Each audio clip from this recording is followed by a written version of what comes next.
Good morning, students. Today we will begin with a new chapter, Structure of the Atom. Students, in chapter 3 we have studied about atoms and molecules.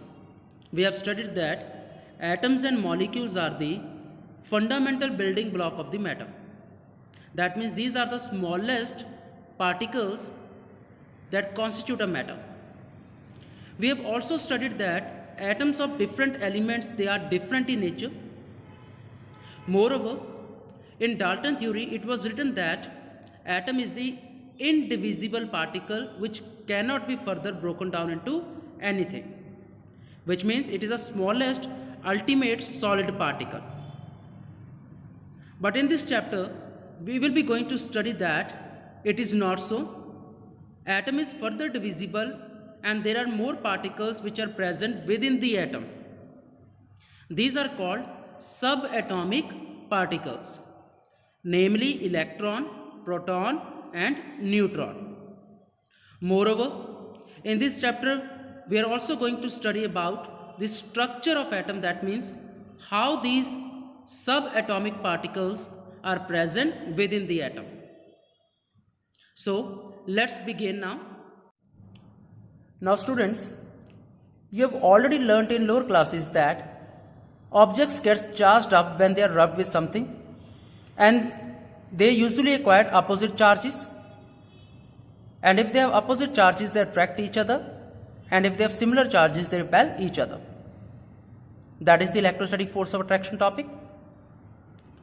For example, if we take a comb and rub it on our head and then pass that comb over bits of paper, it will attract those papers, which means both comb and papers, they have opposite charges, usually positive or negative charges.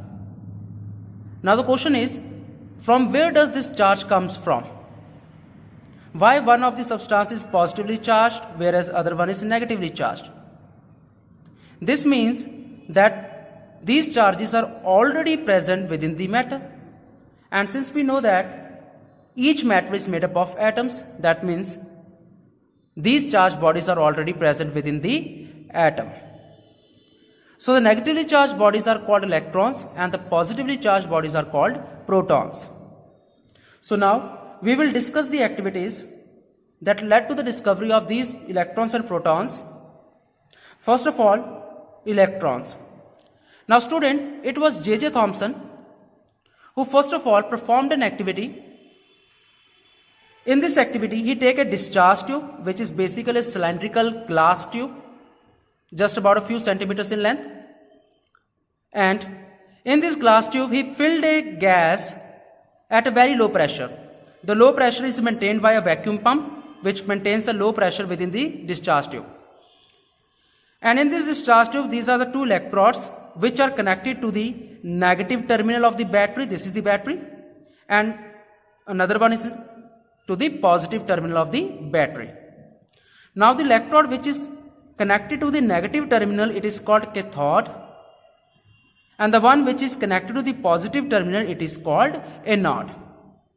It is basically opposite of cations and anions. Cations are positive, so cathode will be negative, and ions are negative, anode will be positive. So when electric discharge was passed through this gas, that means when current was passed through this gas, a ray was formed which starts moving from negative electrode, that is cathode, towards the anode. A ray was observed which starts moving from negative electrode to positive electrode, that means from cathode to anode, and this ray was named as cathode ray. Okay. So on passing the electric current, a ray was observed which moves from cathode to the anode, that means from negative terminal to positive terminal, and this ray was called cathode ray. Later on, when this cathode ray was subjected to number of experiments, it was found out that this cathode ray, it contains negatively charged particles. It contains negatively charged particles. For let us consider one such example. When this discharge tube was placed within the electric field, now in this electric field one side is positively charged, other one is negatively charged. So when the same experiment was repeated in the electric charge, it was observed that the cathode ray, instead of going in a straight line, it bends towards the positive field. It bends towards the positive field. That means this ray is made up of negatively charged particles, because we already know that it is only negatively charged particles which will be attracted towards the positive field, which means that cathode ray is made up of negatively charged particles. These negatively charged particles were named by J.J. Thomson as electrons, which is represented by a symbol small e with negative charge, since it carries negative charge. So this is a symbol of electron. So question is, what is cathode ray?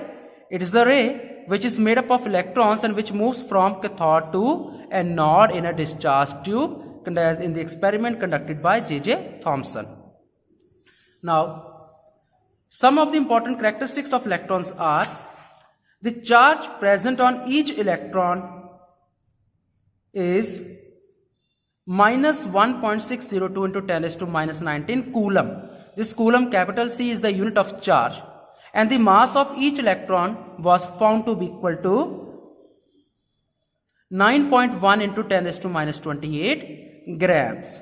So this is the first charged particle, that is electron,